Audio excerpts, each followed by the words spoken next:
So now let's see how we can work around with the waves filter inside of GIMP. So in order to apply the waves filter, you need to go around onto the filters menu, and then what you need to do is go under around distorts. Then you can see that waves is an option. So if I were to go around under waves right here, then this is what you have, as you can see. So I can go around and change around the center of the wave right here, and just like this, you got the center changed out. You can go around and change it out more to the right or more to the left right here, just like this. So that is what you have, as you can see. So now you can also go around and click and drag around by clicking on the mouse right here and choose where the center is. So you can go around and choose the center to be here as you click on the mouse right here.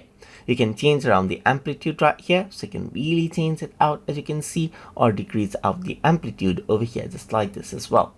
You can go around and change around the period, as you can see, just like this over here. You can also change around the phase shift, as you can see right here, and change around how the wave actually works. You can also go around and change around the aspect ratio, as you can see right here. Then you can go around and change around the resampling method over here. So let's say, for example, no halo or hello right here, and which actually changes out how everything is sampled. You can go for clamp deformations right here as well, so you can go around and then work around with that.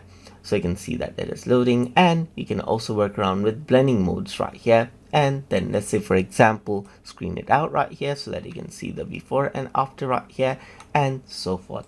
So let me just go around over here and then disable out the blending mode right here. So let me just go around on to replace itself so that it get the original one, and you can see the before and after by using the preview right here. And you can also utilize the split view to see the before and after by clicking and dragging as well.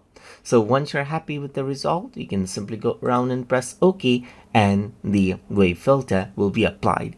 And that is how you can apply the wave filter inside of GIMP. So I hope you guys learned something as always. And as always, please like, comment, share, and subscribe.